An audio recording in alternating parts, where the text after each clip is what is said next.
ప్రముఖ సీనియర్ నటుడు రాజేంద్ర ప్రసాద్ గారు వివాదాలకు కేంద్ర బిందువుగా మారుతూ ఉన్నారు. ఆయన నోటికి అద్దు అదుపు లేకుండా మాట్లాడుతారు అనేటువంటి ఆరోపణలను ఇప్పుడు రాజేంద్ర ప్రసాద్ గారు ఎదుర్కొంటూ ఉన్నారు. దానికి కారణం ఏంటంటే, నిన్న సీనియర్ దర్శకులైనటువంటి ఎస్వి కృష్ణారెడ్డి గారి పుట్టినరోజు వేడుకల్లో రాజేంద్ర ప్రసాద్ గారు అలీని ఉద్దేశించి అసభ్యకరమైనటువంటి పదజాలంతో పిలిచినటువంటి నేపథ్యంలో అది ఇప్పుడు రెండు తెలుగు రాష్ట్రాల్లో కూడా తీవ్ర చర్చనీయాంశంగా అయితే మారింది. ఈ నేపథ్యంలోనే ఈ అంశం మీద అలీ స్పందించడం జరిగింది. కూతురు చనిపోయినటువంటి బాధలో రాజేంద్ర ప్రసాద్ గారు డిప్రెషన్లో ఉండి ఆయన మాట తూలారు. దీన్ని ఎవరూ పెద్దగా సీరియస్గా తీసుకోవాల్సినటువంటి అవసరం లేదు అంటూ అలీ గారు స్పందించినటువంటి తీరు మీద హర్షాతిరేకాలు వ్యక్తమవుతున్నటువంటి నేపథ్యంలో ఈ అంశం మీద మనం పూర్తి స్థాయిలో విశ్లేషణ చేసుకుందాం. ప్రస్తుతం మనతో పాటు ఉన్నారు ప్రముఖ రాజకీయ విశ్లేషకులు, ప్రముఖ సీనియర్ జర్నలిస్ట్ దుర్గావట్లమణి గారు. వారితో మాట్లాడుతున్నారు. నమస్తే అండి. నమస్తే అండి. రాజేంద్ర ప్రసాద్ గారు తన వ్యాఖ్యలతో ఇప్పుడు వివాదాల కేంద్ర బిందువుగా మారుతూ ఉన్నారు. నిన్న ఆయన అలీ గారి మీద చేసినటువంటి కొన్ని అసభ్యకరమైనటువంటి పదజాలంతో దూషించిన వ్యాఖ్యలు ఏవైతే ఉన్నాయో అవి రెండు తెలుగు రాష్ట్రాల్లో చర్చనీయాంశంగా మారింది. అయితే దాని మీద అలీ స్పందించి రాజేంద్ర ప్రసాద్ గారు కూతురు చనిపోయినటువంటి బాధలో డిప్రెషన్లో ఉన్నారు, ఆయన మాట తూలి ఉండొచ్చు, దాన్ని ఎవరూ పెద్దగా సీరియస్గా తీసుకోవాల్సినటువంటి అవసరం అయితే లేదు అంటూ ఆయన స్పందించారు. ఏంటి మేడం అసలు ఈ వివాదం మీద మీ విశ్లేషణ ఏంటి? ఇది మూడోసారి అనుకుంటా రాజేంద్ర ప్రసాద్ గారు ఇటీవలి కాలంలో మాట తూలడం. రోజా గారి మీద కూడా మన తూలారు. రోజా గారి మీద తూలితే వెంటనే ఆయన తెలుగుదేశం వ్యక్తి అని ఒక ముద్ర వేసి మాట్లాడటం జరిగింది. కానీ అంటే వైసీపీ వాళ్ళు చేయాల్సిన పని ఏంటంటే, ఏ విషయం మీద స్పందించే ముందు ఆ వ్యక్తి నిజంగా తెలుగుదేశానికి సంబంధించిన వాళ్ళ కాదా? ఎందుకంటే రాజు కసిరెడ్డి విషయంలో కూడా వాళ్ళు అలాగే మాట్లాడారు. అంటే వీళ్ళు నిజాలు చెప్తారు అనుకున్న సందర్భంలో వాళ్ళు తెలుగుదేశానికి సంబంధించిన వాళ్ళని ఒక ముద్ర వేస్తున్నారు. అలాగే ఈయన 2019 ఎలక్షన్స్కి ముందే ఈయన వైసీపీకి సపోర్ట్ చేశారు రాజేంద్ర ప్రసాద్ గారు, నాకు గుర్తున్నంత మట్టికి.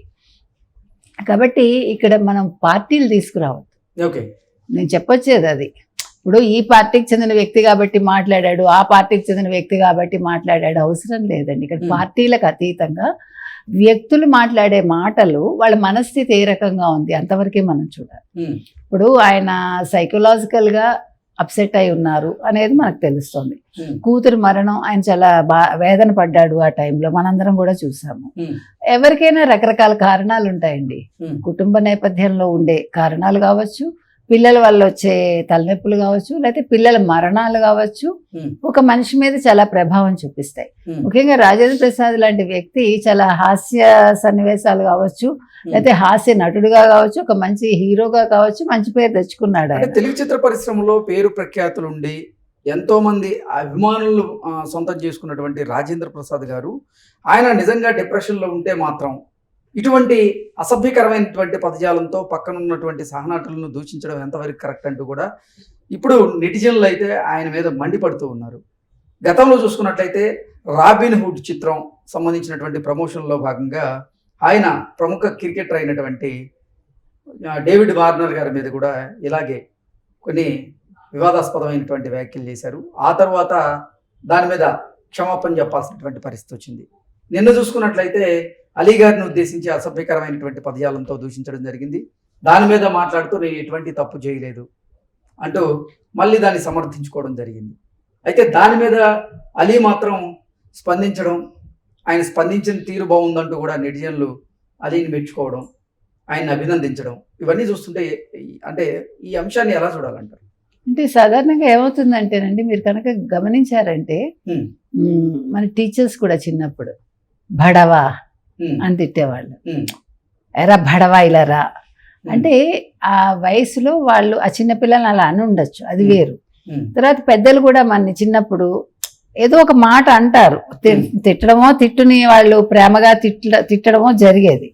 కానీ మీరు అన్నట్టుగా ఒక స్టేచర్ ఉన్న వ్యక్తి ఒక మంచి హీరోగా పేరు తెచ్చుకుని తనకంటూ ఒక గుర్తింపు తెచ్చుకుని వాళ్ళు ఒక సీనియర్ నటుడుగా ఉన్న రాజేంద్ర ప్రసాద్ గారు ఎంత చనువు ఉన్నప్పటికీ, ఇప్పుడు మీరు నా కళ్ళ ముందు పెరుగుతారండి అనుకుందాము, ఇప్పుడు ఢిల్లీకి రాజైనా కొడుకు కాకుండా పోతాడా అంటే కొడుకు కాకుండా పోడు, కానీ ఆ సందర్భం సమయం అనేది ఉంటుంది అక్కడ.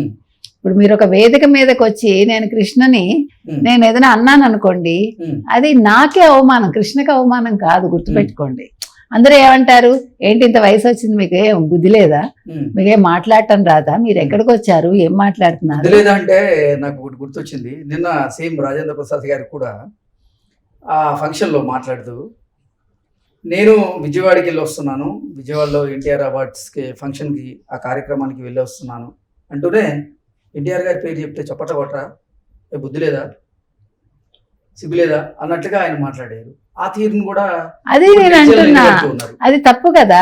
ఇప్పుడు ఎన్టీఆర్ గారి పేరు మీరు చెప్పారండి అనుకుందాము, వాళ్ళు చప్పట్లు కొట్టలేదంటే వాళ్ళు ఇమ్మర్స్ అయిపోయారు, మీ మాటల్లో వాళ్ళు మునిగిపోయారు.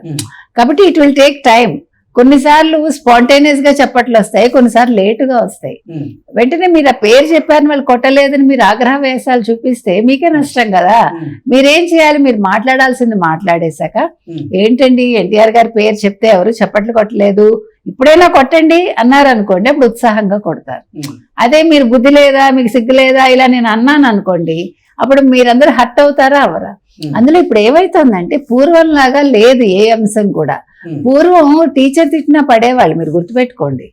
తల్లిదండ్రులు తిట్టినా పడేవాళ్ళు, ఇప్పుడు తల్లిదండ్రులు తిట్టినా పట్టలేదు, టీచర్ తిడితే ముందే పట్టలేదు. నువ్వెవడో తిట్టడానికి, మా అమ్మ నాన్న డబ్బులు ఇచ్చి మమ్మల్ని పంపిస్తున్నారు స్కూల్ కి, మేము డబ్బులు కడుతున్నాం, అవునా కాదా. అంటే ఆ తిట్టిన వ్యక్తినే మరొకరు ఎవరైనా తిడితే అతనైనా పడతాడా? ఎవ్వరు ఎవరిని పడరండి. ఇప్పుడు సిచ్యువేషన్ ఎట్లా ఉందంటే మర్యాద ఇచ్చిపుచ్చుకోవటం వరకే, లేదు కామ్ గా ఉండాలి మనం. సో మీరు అన్నట్టు కృష్ణారెడ్డి గారి ఫంక్షన్ లో రాజేంద్ర ప్రసాద్ గారు అనుచిత వ్యాఖ్యలు చేయటం అనేది అలీ గారిని, ఇప్పుడు అలీ చిన్న స్టేజ్ నుంచి వచ్చి ఉండొచ్చు, కానీ తను ఏంటో నిరూపించుకున్నాడు. ఆయన ఒక అద్భుతమైన నటుడుగా మారాడు. అలీకి ఒక మంచి పేరు ఉంది, తను ఈవెన్ టెలివిజన్ రంగంలో కూడా తను ఏంటో ప్రూవ్ చేసుకున్నాడు. ఆయనకి ఇవాళ ఒక మంచి స్టేచర్ ఉంది.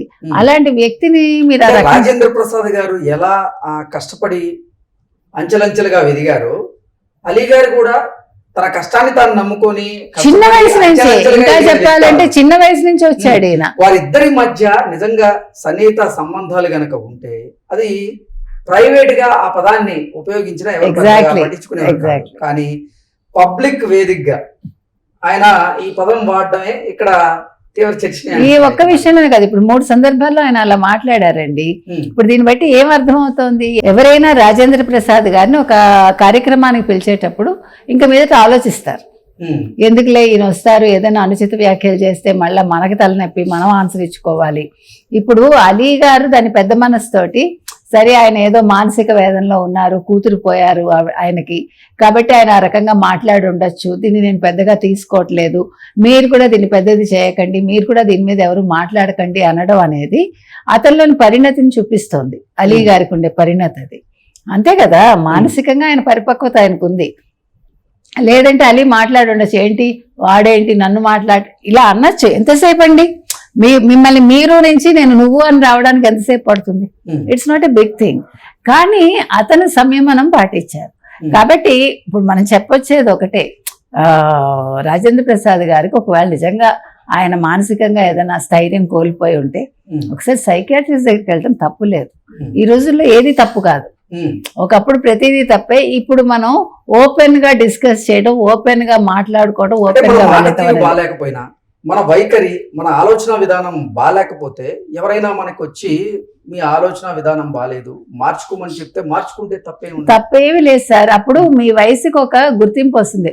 ఓకే, ఈయన ఇంత పెద్ద అయినా కూడా నా మాట విన్నారు అంటే ఈయన అర్థం చేసుకున్నారు, ఈయనకి సమస్య అర్థమైంది అని ఇంకా సంతోషిస్తాం మనం.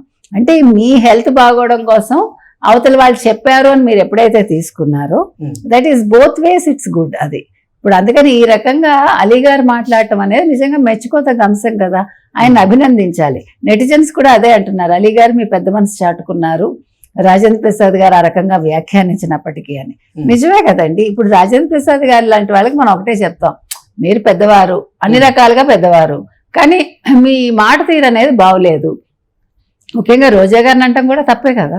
ఇప్పుడు రోజా గారితోటి మీకు వేరే రకంగా విభేదం ఉండొచ్చండి, ఎవరినైనా తప్పండి, ఆడవాళ్ళని ఆ రకంగా అనడం తప్పు కదా, అన్నం తప్పు కదా. అది నేను అనేది ఒక మర్యాద ఇవ్వాలి మనం. చిన్నతనం కాదు కదా, చిన్నపిల్ల కాదు.